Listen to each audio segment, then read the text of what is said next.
This is a podcast about new crops. You're going to love it. Join us on The Cutting Edge, a podcast in search of new crops for Wisconsin. The hazelnut industry isn't competitive, it's cooperative.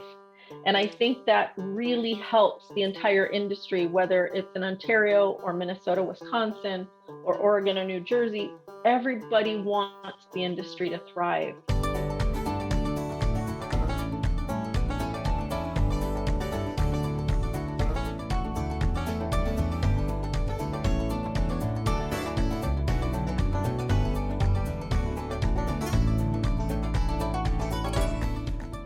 Welcome to The Cutting Edge, a podcast in search of new crops for Wisconsin. I'm Jason Fischbach, the agriculture agent in Ashland and Bayfield County, and today's host. And I'm joined by Linda Grimo from Ontario, Canada, who's going to talk to us today about their breeding program and their nursery and their long history working with hazelnuts. Welcome, Linda. Thanks for joining us. Thank you. It's a pleasure to be here. Great. How's the weather in Ontario these days? It's really mild. Yeah. It's nice. We had some massive snow last week, but nothing like you guys get. And now it's melting. We went 35 below Fahrenheit in our northern reaches. So that's pushing our luck in some of the hazelnut material. So we'll see what happens this spring. But yeah. All right. Maybe you could just start talking about the nursery and the history of it and the work that you and Ernie have done. You know, I really see you guys as kind of a bridge in a lot of ways, where you've carried forth some of the earlier attempts to improve plant material, and now you've also introduced obviously your new material too. So anyway, if you could just go into the history and the overall business. Yeah, so Ernie started Grimo Nut Nursery long ago. He had an interest in testing nuts to see what could be grown in our Ontario climate. And at the time, we lived in Niagara Falls on a little city lot, probably an average city lot, and he had about 100 trees. So he decided he needed some land to continue exploring.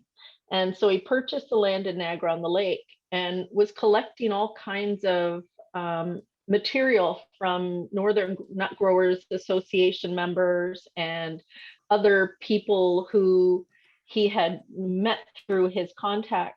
And he eventually started a pretty neat little collection of everything that people liked. If they said it produced well, he would graft it and grow it. And the same was true with the hazelnuts. So eventually he had this great setup with all these different things, and he started offering them for sale by grafting them for people. Or in the case of hazels, I'm not sure when he started layering, but I moved back here in 1999 to work with him, and he was still grafting hazels, and the percentage of takes wasn't high. So we kind of abandoned that and started working on just cloning by layering or stool beds. Yeah, and that was much more successful. He used to graft on a Turkish tree hazel to make sure that it wouldn't sucker, because obviously once a tree starts branching out or suckering, if you're on a regular hazel, it's going to, you'll never know where the graft was and where the suckers are. And so layering is a good alternative for us. Yeah. And just so folks are clear that are listening, Niagara-on-the-Lake is on Lake Ontario, just south or across the lake from Toronto, right? Yes, that's right. On a nice clear day, we can see the Toronto skyline across the lake. So we are protected by that lake. So it gives a moderating effect, which is why we love to test our material with you guys, because our climate can't test for cold hardiness. It can test for Ontario hardiness, but it can't test for true cold hardiness. And that's why sites like yours are so important. Mm-hmm. And looking at the map, it looks like you're roughly at the same latitude as Madison, Wisconsin. Yeah. Yeah. Okay. And that's because always of the lake. Yeah, but because of the lake, we're much milder. Much milder, right? And it's always interesting to think that, you know, where you are in Canada, you're farther south than part or all of 13 states in the United States. That's true. Yeah. So you're working with both the northern adapted, I'd call, or the winter hardy hazelnuts, but also some of the European type hazelnuts. You want to just talk just briefly about the less hardy material, and maybe even go into the Ontario Hazelnut Association and the work there with. So, sorry to interrupt, but so Ferrero built a plant in Brantford, Ontario in 2006, I believe. And with that plant came a renewed interest in growing hazelnuts for commercial purposes. And because Ferrero makes Nutella. Nutella, right. Okay. That's right. And they, at first they said, okay, well, they wanted us to grow the nuts that would be the little center nut in a Ferrero Rocher. So if you pull apart a Rocher and you get to the very center, it's a tiny nut.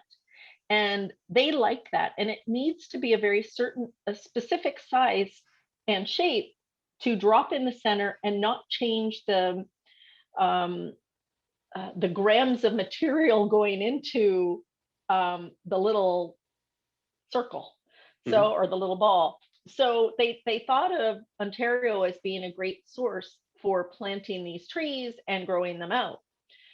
But they didn't, at first, they really didn't realize that those European selections are just not suited to Ontario because of Eastern filbert blight.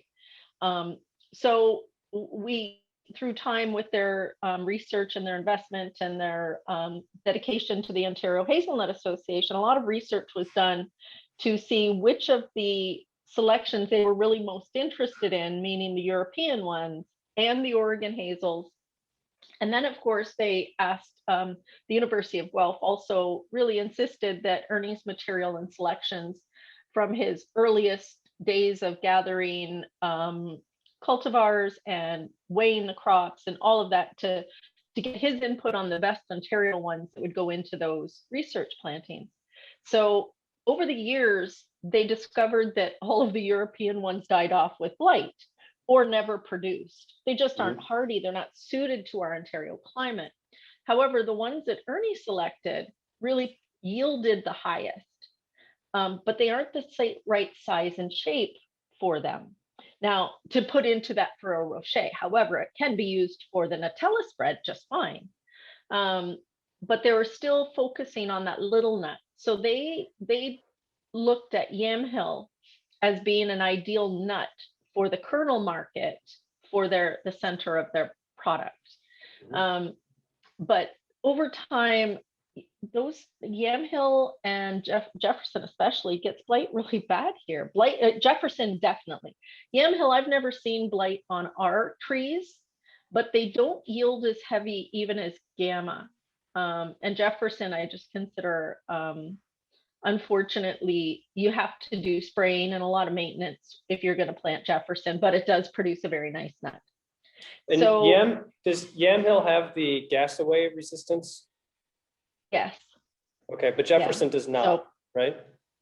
Oh, I thought they both did. An interruption here from the editor's desk. Eastern filbert blight is a fungal disease that is endemic to the upper Midwest and is lethal to hazelnut trees. Now, American hazelnut, which grows wild in our region, the upper Midwest, has resistance to eastern filbert blight, but generally European hazelnuts do not. The two cultivars Jefferson and Yamhill, which are European hazelnuts grown in Oregon, are resistant to one strain of eastern filbert blight via the gas-away gene, or allele of that gene, and that resistance is overcome by the many different ecotypes of eastern filbert blight that are found in the upper Midwest, which is why the resistance is breaking down in Ontario, where eastern filbert blight is also endemic. But the Ontario selections that Ernie put in, the gene and slate, were both based on their gene of resistance is rush. And that came out of the Cornell or the Ithaca plantings, the Finger Lakes area in New York, where a big breeding program was done, 60s and maybe even earlier, maybe 50s in New York. So they shut down that breeding program. It didn't amount to a whole lot. They never did make recommendations. But Ernie was able to get material from those plantings before it was lost. And so we've managed to maintain Gene and Slate, and they're still some of the top producers, especially for the Ontario market, whether it ever becomes a part of the Ferrero. So once blight was found in Southern Ontario, in Yamhill and Jefferson, in a lot of the orchards that Ferrero was able to go out and look at, they became very hesitant with the Ontario market, realizing that if they can't grow exactly what they want, they may not get the yields they're anticipating. So they've kind of put their efforts back into Oregon, or not back into Oregon. They put their efforts into a renewed conversation with Oregon, because they hadn't been buying nuts from them. Maybe because of the price, I don't know, but historically they had not, until more maybe within the last 5 years, buying from Oregon. But Yamhill is what they're buying, from my understanding. Gotcha. So yeah. So Gene and Gene and Slate, can you just go a little more detail, the progeny of those? These would be what you're considering, maybe not winter or northern hardy, or do you think that they could work in Wisconsin, Minnesota? No, I don't think so. And the reason I say that is because when they were tested, we've got a farm up in a zone 5B, and Slate didn't do well in a 6A. The catkins froze. Okay. And I think that Gene would be really pushing it. We've got some Gene in a place up in a 5B, but I don't think they're I wouldn't plant them in your area. Gotcha. I would focus on the ones that really are suited to that colder zone. And then you never have to worry about, did my flowers freeze? Well, the flowers never freeze. Females are always hardy. That's my joke. But it's the pollen. And if the pollen freezes, and I had at this farm up in 5B, they have, I was looking, fortunately, they do the phrenology for me each year, and have found that they've got Ferris G17, and it freezes. Like the pollen just freezes for them. And they recognize that. They've learned to start looking at the catkins very closely. And in colder, like a wicked cold, if those catkins have even opened up slightly, it kills them. Gotcha. So it's not worth it. It's just not worth it. Yeah. Yeah.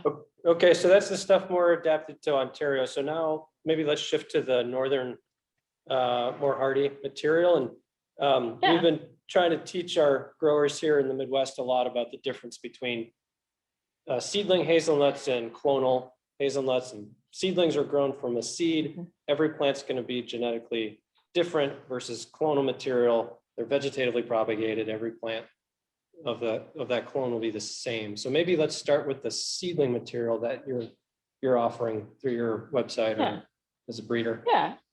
Yeah. So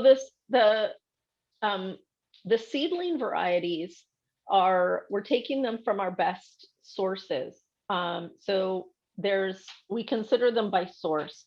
So the Skinner source, for example, would be the Skinner hazel that originates in Manitoba. And of course, Manitoba being very cold, we like that for a nice cold hardy source. However, Skinner did get blight, but its offspring have not. So at least Dermis. Dermis is, now it could be the same with the others as well, that their offspring would get blight, but the parent source in this case got blight. We do like Skinner though, because of its hardiness, and it's a good hard shell. It produces every year. And we don't know what Dermis was pollinated by.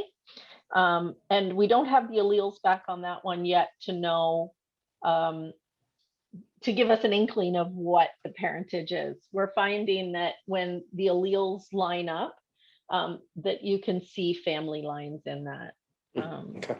And Skinner is a hybrid between the European and American hazelnut? Yes. Yeah, okay. That's exactly it. And so, yeah. And then, you guys are selling seedlings from the Skinner mom, essentially? Yes, or dermis. So we okay. use the dermis seed as a Skinner source as well. Gotcha. Yeah. Okay. Okay. And so then, do you know if those are planted widely, or how widely are those seedlings being planted at this point from Skinner? We've been selling Skinner layers for quite a long time. Someone just contacted us this morning and was telling us about his plants, his Skinner sourced plants, and they're doing very well in Northern Ontario. Okay. Then we've got another northern source we have is the Asian Quebec. And now this Asian Quebec, he was given a tree that was considered to be heterophylla, but he was always, over the years, he's reconsidered whether or not it's a true heterophylla or not, simply because of the shape of its leaves. And it seemed that it's not typical of the heterophylla. However, we were just chatting with Sean Mellenbacher, and Sean sent some pictures back of other pure heterophylla and said, no, it really could be. Don't base that on the leaves. So that was kind of nice feedback, because the heterophylla actually has a huge variation in leaves. So it is possible it's true heterophylla. And heterophylla is from China, right? Asia, yes, it's the Chinese chestnut, and in a very cold, hardy regions of China. Chinese hazelnut. Yes. Okay. So Ernie became interested in the parent tree in the 80s because it had abundant crops of pea-sized nuts every year that dropped cleanly out of the husk. So of course that's ideal, right? And it dropped in late August. It never had bud mite, blight, and the tree is really dwarfish like cornuta. And it's, I don't even think it's more than 5 feet tall. So he started using that as he would use that source as the mother tree's nuts without controlled crossing, just open pollinated whatever was nearby, and he would plant those out. And he planted out 50 seeds in an orchard row and eliminated a lot of them because they did get blight. But he was able to choose Aldera, Andrew, Het E, and a new one that he's called Dawn. We also think, so we've added Quebec to the source name. We call it an Asian Quebec source because the original heterophylla came from Quebec, but also because heterophylla is Asian. And secondly, because another grower had bought our trees, seedling trees, planted it out, and found it to be fantastic. So he brought the entire tree back to my dad. My dad said, just bring me a layer. No, the guy brought him the whole tree. and that's Northern Blaze. So okay. Yeah, that's Northern Blaze. So it started out as a seedling here. He grew it and then brought it back to us because he found it was such a great tree. Gotcha. Yeah. So then out of those Asian Quebec sources, like I said, there's Andrew, Aldera, Dawn, and Northern Blaze that we find to be superior. And yes, there's always going to be, in the case of seedlings, that some get blight. And we tell people, cut them down. Don't play with blight. Don't prune it. Just get rid of it. I know it kind of sucks to have that space in your orchard, but especially in your region where you're doing the bush form, just get the tree to sucker. Find one of the seedling trees you really like, get it to layer, and fill in those empty spots, but cut out the ones that get blight, because you're going to spend more time, and your trees are close because of the way you're going to harvest them. you don't want that contact. You want separation. And I think that's the best way, is if you've got an orchard full of seedlings, cut them down and refill with some of your own best ones, or obviously get layered ones from us. Yeah, so that's my take on how to deal with a seedling orchard, is really cull and plant better ones in between. So back to mhm. Northern Blaze. So Yep. it was a seedling that was grown from that original.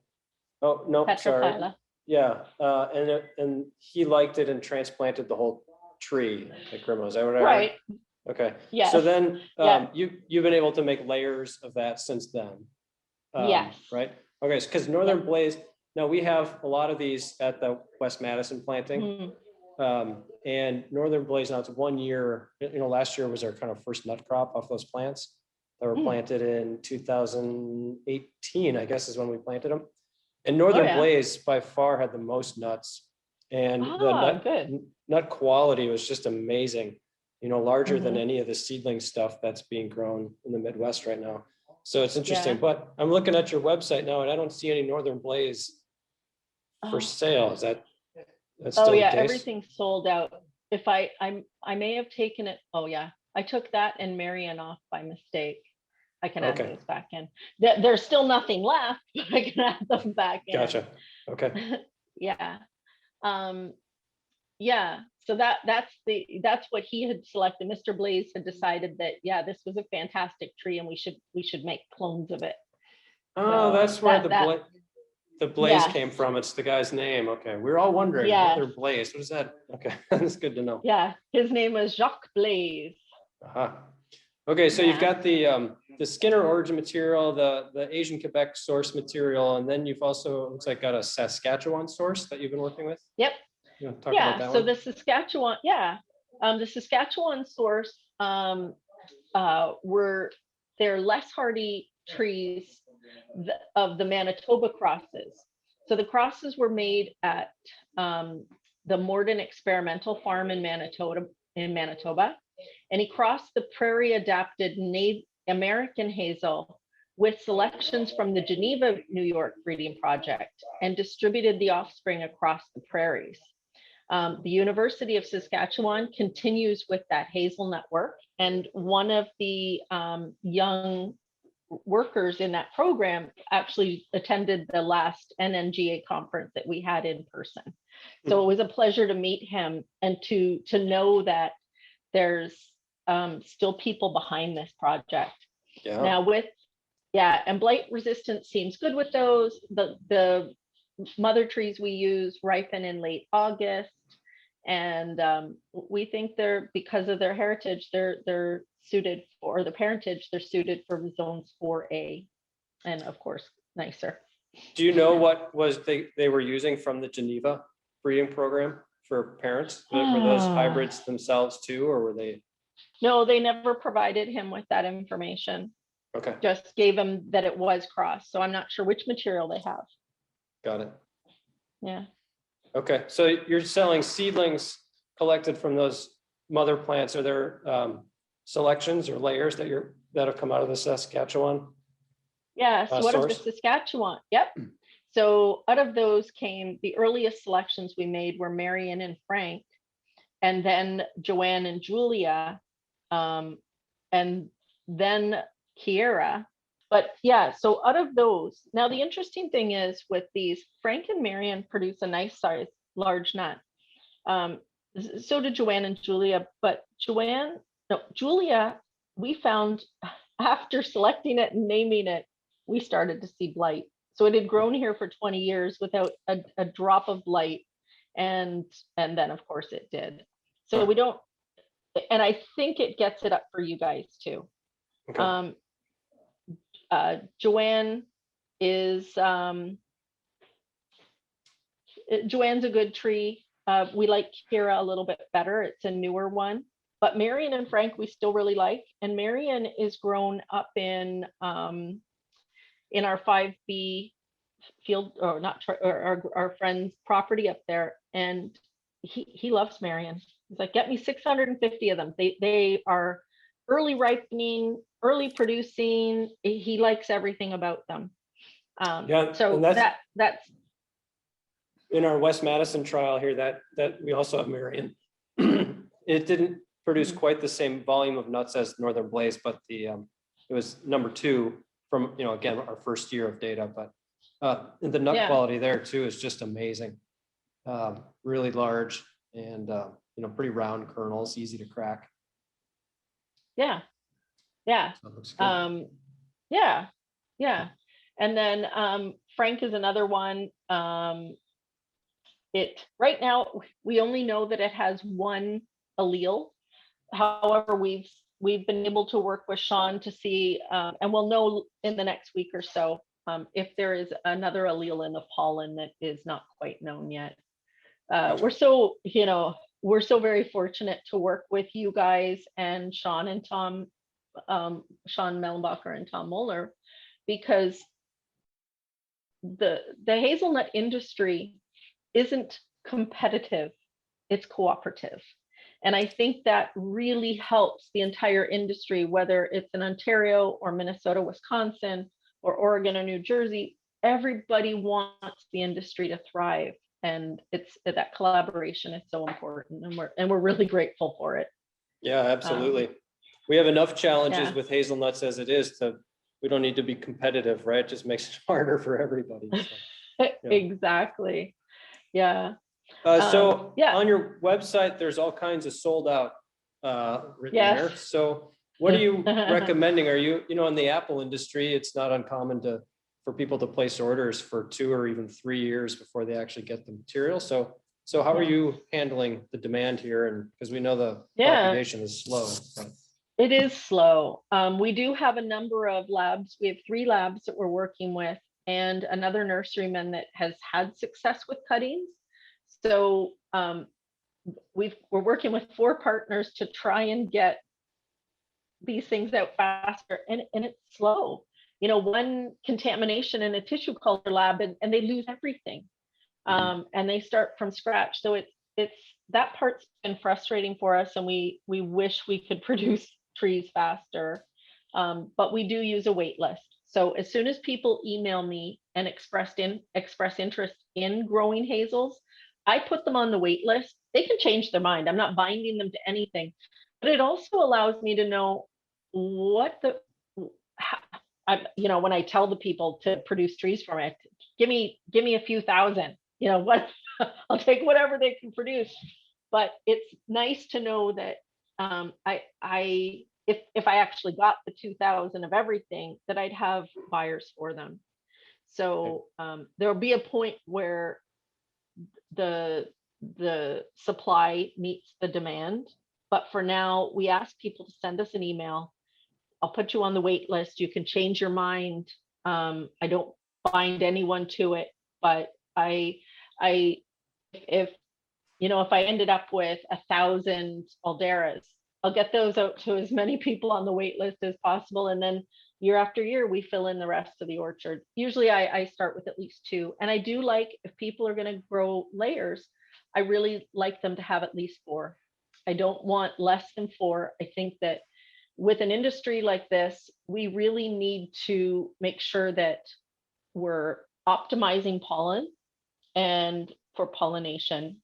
So we have to make sure that they're getting a good variety of cultivars with varying timing of pollen shed, making sure that those alleles all work together and that the crosses in their orchard will work. So it's important that when they set their pre-order, sometimes people will order and say, I want these very specific ones. And if they're in supply enough, then that's not a problem. But sometimes I'll get someone say, okay, I saw Dawn on your website and I'd like that. Well, I don't even have Dawn for my research sites yet. So we're letting people know what it's about, but we just don't even have production yet. So sometimes in that case, I'll say, well, maybe by the time that your order comes up, Dawn will be available, but if not, then I'll offer you something different in its place. But yeah, it's for the northern hazels, we're looking at an 18-month to 2-year wait. Okay. Good to know. Yeah. So if they, Yeah. can they find your email address through your website, or we can They put it in our can. show notes, or? Yeah, put it in the show notes. It's nut.trees@grimonut.com. If they go to the website, it's a clickable button, and that gets to us too. But otherwise, yeah, either way they'll reach us. Gotcha. Mhm. Okay. So also looking on the website, you've got some American Mhm. hazelnuts from Wisconsin source. Yes. Can you talk about those? Yeah. So the Wisconsin source, yeah. So they came from Badger Set, quite a long time ago, and so I believe his were crossed with European at the time, and Ernie got seedlings of those, and we haven't made any selections of those seedlings yet, but we do know that they're quite hardy. So people who are planting them in cold hardy places are reporting back that, yeah, they're doing well there. And that's primarily what folks are growing in the Midwest now, plants that came from Badger Set and seedling populations. And in some cases, they've made selections. And in fact, that's what our program did, is work with the on-farm plantings of these Badger Sets. And I think our top 10 are all originated either from Badger Set or from plantings that came from Badger Set. So definitely northern hardy. The nut size is not amazing, but it's the plants are hardy. That's for sure. Yeah. And I think that's probably why we haven't made any selections. If for the Ontario market, if the nuts aren't large enough, they won't sell. Even Ferrero needs a very specific size nut, and that keeps people away from the smaller ones that, even though they taste fantastic, they're just not going to have a market here. Mm-hmm.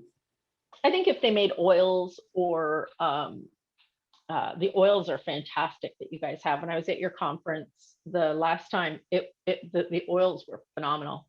Like, they're just beautiful. And I think that once that gets into the marketplace, the people won't worry so much about the size or shape of these nuts when they can have something so beautifully pressed out of it. Yeah, right. Yeah, it is an amazing color that comes out of those hazelnuts. The oil is just amazing. Yeah. So you talked a little bit about that growers should plant at least 4 different the varieties of the layers. So if I'm a beginning grower just starting out, what's your recommendation for working with you and getting plant material in terms of, how big should they go? Or do you feel confident enough that people could plant 10 or 20 acres? Should they start out smaller? I mean, obviously plants are limited, but going forward if plant supply wasn't an issue, I think I'd still tell a new farmer to start with 3 acres. I think that especially people that haven't necessarily farmed a tree crop before, we're finding in Ontario the learning curve is very difficult for new farmers. Maybe they don't even have a tractor. So, if I have a peach grower that switches over to put in a nut crop, a tree crop, that's easy. They know exactly what to do. They've managed trees before. They know how to manage weed control. They've got everything in place, all the skills. But I'm finding that a lot of times new hazel farmers here are just completely new at farming. They love the idea, they love the tree farm, but it's just new to them. So I think 3 acres is a really good starting point. They learn how to plant them, how to manage weed control, how to start monitoring for pests and scouting. It just gives them, and then each year add more on, whether it's 1 acre, 2 acres. I have one guy that has pre-orders in my pre-order list for 3 acres every year for 4 years. So his goal is to continue to add and make sure that each time his year is ready, that I've got the supply available for him. But that allows him to learn steadily as he grows. And when his first little 3 acre, not little, because 3 acres is quite a bit, but when the first 3 acres are starting to mature, by the time his 12 acres are in full production, he's learned a lot along the way, and he's had a year to figure it out ahead of time. So as his first year crop starts to get into production, oh, okay, I can get some wizards. I can go pick those up by hand. I can pick them off the tree, kind of figure things out. By the time 6 acres are in production, then and 9 acres, by 9 acres in that time period, they're probably going to need a machine to harvest, but it gives them the time and the ability to know year after year, it's only going to get heavier. Your harvest, your yield is going to get higher. You have to, but by inching into it, it helps. I do think that 10 acres is a nice amount of land to have with trees. However, I think too that with the northern plants, they are smaller. You can put more per acre and get excellent yields on less land. So I think that's a factor too. Maybe you don't need to start with 3 acres, maybe 2 is good. Getting your feet wet, because you when the first time I remember someone calling me, they had, oh, I don't know, 10 acres of trees. We hadn't supplied them. It was a trial planting with local growers, and they had trees from other nurseries. And she said, I don't even know how to do this. How do I plant them? Do I just dig a hole? What do I do? You know, the learning curve is so incredible that, yeah, starting for her with 10 acres was way too much. Looking back, she says she wished she'd started with 3 or 5 acres. But so when I say in your area, look at the, how many trees per acre can you plant in a day? Can you plant in a weekend? What is manageable? What is feasible to manage? Maybe they work a full-time job and they're going to be weekend warriors and weekend farmers. And that's okay too. You just have to make sure that you go into it slowly so that you're ready for each step as it comes. And I think that will, if someone jumps in and puts in 10 acres and they've never farmed trees before, it's overwhelming. And I think that's unfair to them, because it can be frustrating. It can be confusing. They can have losses that they might not have had if they started with 3 acres. I just think it's better to pace it and do it right. Even if your second year you jump in and say, you know what, I loved my 3 acres, I'm going to put in 7 now. No problem. Again, if tree supply wasn't an issue, no problem. It's just that staggered start, I think, is really helpful to people. Yeah, that's great advice. Great advice, especially hazelnuts, because especially when we see this a lot when harvesting, when the nuts start producing. Oh boy, what have I gotten myself into? How do I do this? Because it's not just like going out and picking blueberries. There's a lot going on in terms of post-harvest processing, drying, and yeah, if you're selling kernel, you got to crack them out and all that stuff. Yeah. Yeah. You mentioned plant spacing. Do you have recommendations for that are different for each of the varieties you're selling? Like, will Dermis have a different spacing than Northern Blaze, or what do you recommend? Yeah, well, Dermis becomes a bigger tree than Northern Blaze. So a lot of the Saskatchewan trees, and even the Saskatchewan source and the Asian Quebec source, the ones that we've selected range in size, I'd say from 6 to 10 feet. Dermis is bigger. So if you're going to do a row of Dermis, I would space that out a little bit wider. So maybe even 18 by 18 or 16 feet down the rows. Whereas maybe with the Kiera or the other trees, you might only need 10 feet because they're just never going to crowd. So there is a little bit of spacing differences between them, but that's okay. And it doesn't matter if when you look down a row, the Dermis row are spread more than the other ones. Aesthetically, you might think, oh, this looks lopsided or something. But in the big picture, when these trees are all grown, it's not going to make a difference. Gotcha. So because they'll fill in. Yeah. So we're faced with this very question right now at the West-Madison planting. All of these selections we got from you, we have not pruned at all. We've just let them grow free. Mm-hmm. And now they're, good. They're 6 feet tall, and some of them are 3-4 feet wide, and they all have different kind of growth forms. So what are you recommending in terms of pruning down to a couple of stems, one stem, just let them go? What do we do? So in Ontario, we tell people to start getting them to a single stem right away.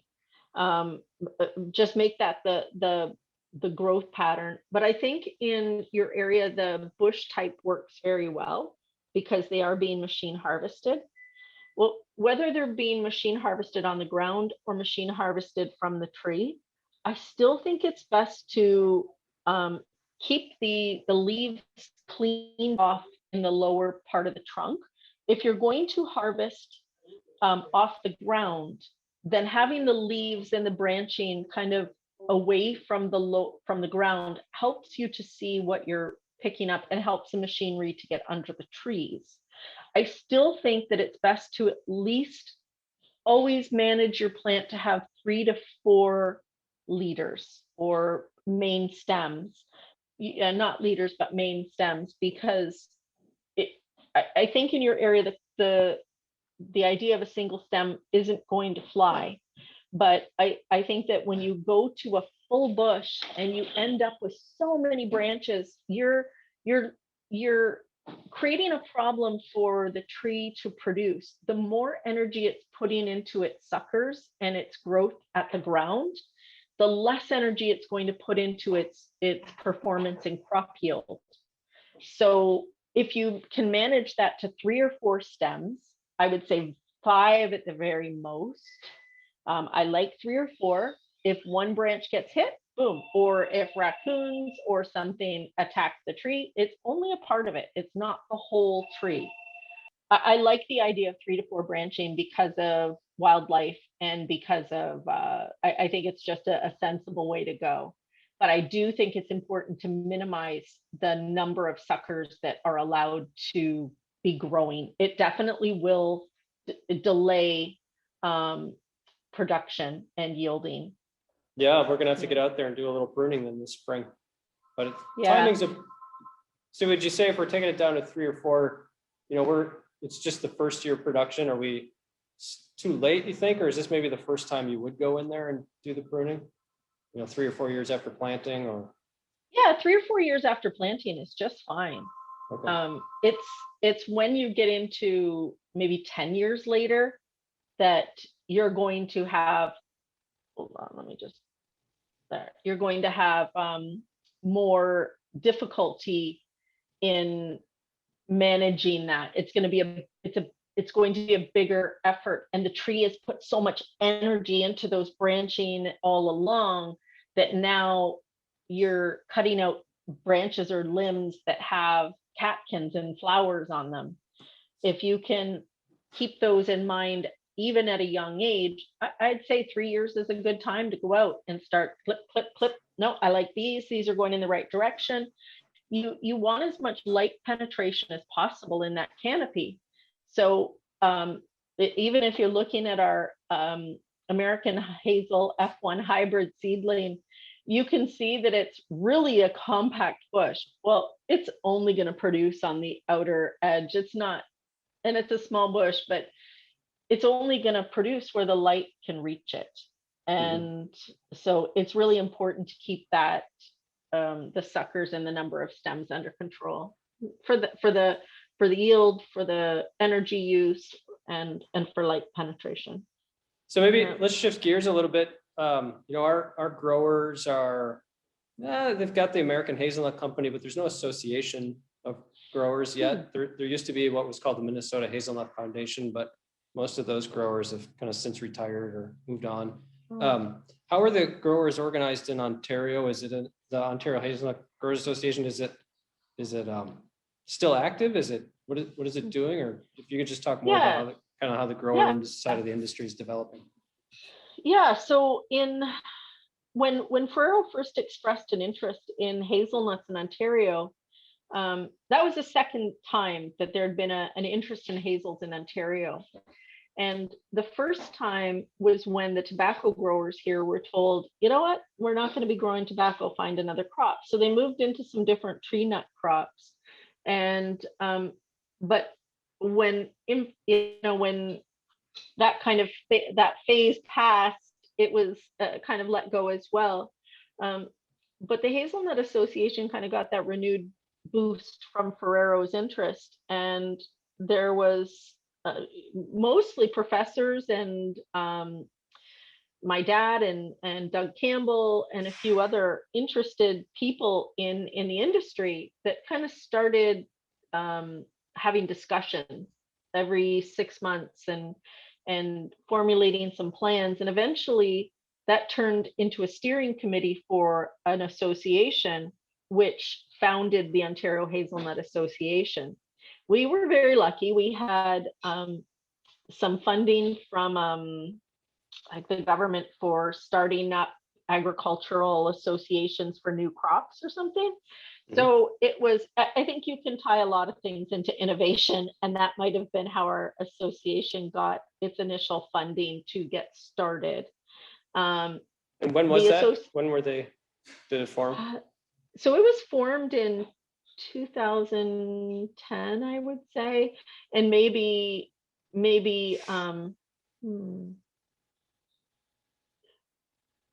I can't remember. We're on our 10th symposium. So yeah, maybe around 2010, it was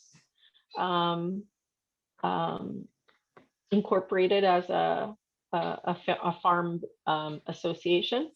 Okay. Yeah. And during that time, the Hazel Association has worked to provide information to growers, to encourage people to have an annual symposium where, just like you guys do, except I like yours because it's over a couple days, and that networking that takes place overnight is really, when people sit and visit, that's really important, and growers need that. But it's usually a one-day meeting, and throws in the research, the findings, the Ontario government people talk about the pests and different agronomy issues, and it's kind of a whirlwind of information. And but they do that each year. This year it'll be virtual. All right, so maybe let me put you on the spot here in terms of, so you had talked about 4 varieties. If you're talking to a grower from Wisconsin, which 4? I would say Dawn, because it pollinates early, and okay, Dawn's alleles are 15 and 27. So I would put Marion out there because the alleles are 14 and 25, and Northern Blaze, the alleles are 8 and 11. And then I'd have to have one other. So those 3 would definitely cross-pollinate without any issues. I might put Nathan in there if I had enough in supply, or Dermis, or Andrew and Aldera. So that 4th one, I would say, could be anything that's reliable and hardy. Gotcha. But yeah, knowing the alleles really helps us, and also knowing when they drop. So it'd be interesting to know when they drop there for you. I know that Northern Blaze is late here, and so is Aldera, but maybe they aren't for you. Yeah, I have to look back at the notes, but we picked them directly off the shrub. And Okay. So the husks were still relatively green, but the nuts were loose in the husks still. And if I remember, it was in September sometime. Yeah. But I have to look back at the notes to see just when it was. But okay. And so that would be another thing I'd consider too, is I would want to know when everything's harvesting, if they're going to machine harvest off the tree, then they need to have everything ripening at the same time. So for me, I would look at that too. Yep. So if you can send us at some point the ripening times, then that would be really helpful. Can do. Yeah. Yep.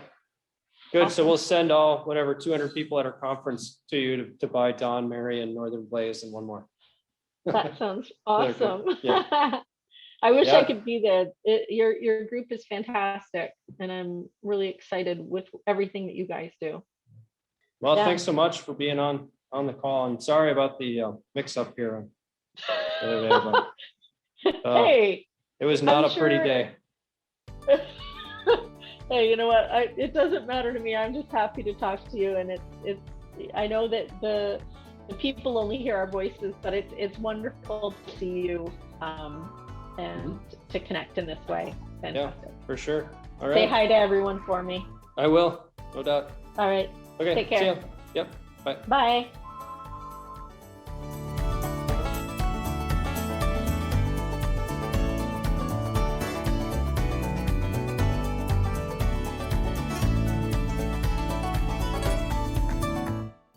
brought to you by the University of Wisconsin-Madison Division of Extension.